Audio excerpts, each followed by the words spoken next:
Hey everybody, it's David Plouffe. Sadly, Labor Day's over, and we are now just a little over 50 days out from the November 2nd congressional elections. It'll be here before we know it.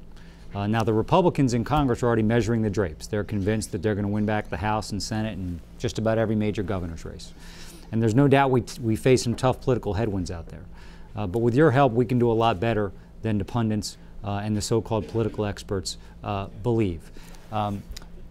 We don't know what's going to happen on November 2nd. The one thing I am absolutely confident of is we're going to have a lot of close races, decided by just a dozen votes, a few hundred votes in Senate races, House races, governor's races. And so what we all do over the next 50-some days is going to make the difference and turn races that we might lose 51-49 into wins by 51-49.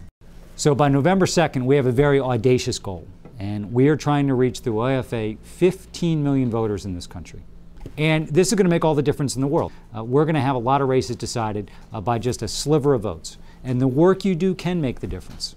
If enough of you go out there and volunteer, you can swing some of these states and districts into the Democratic column.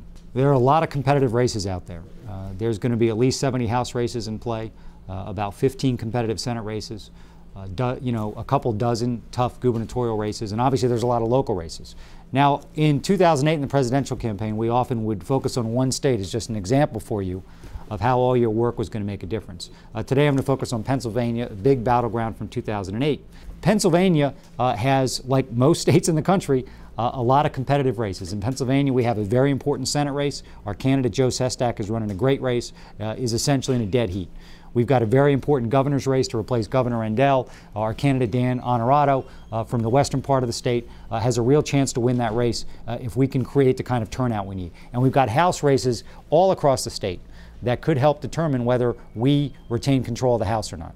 We've got 48 staff on the ground who are partnering with these volunteers, and we're going to about double that over the coming weeks to give you more assistance. We've got 10 offices on the ground, and we're going to open up a total of 18 offices for the stretch drive here. So the activity in Pennsylvania is going to be absolutely crucial. Now, we're going to add to that to make sure you've got as good enough information as possible.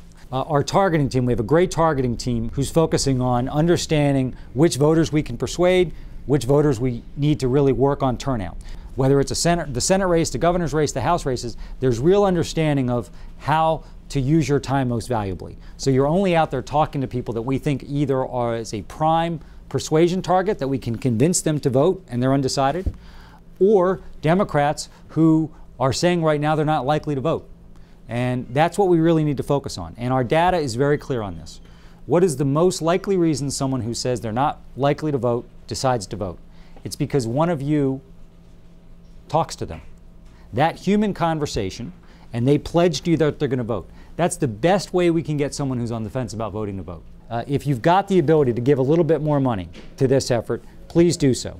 Every dollar you give us makes such a huge impact in our ability to talk to voters, open up offices, send communication to these voters who are hard to reach. So thank you for all you do for this effort to support the president, for your country. And let's go out there and work as hard as we can and have as good an outcome as we can on November 2nd. Thank you.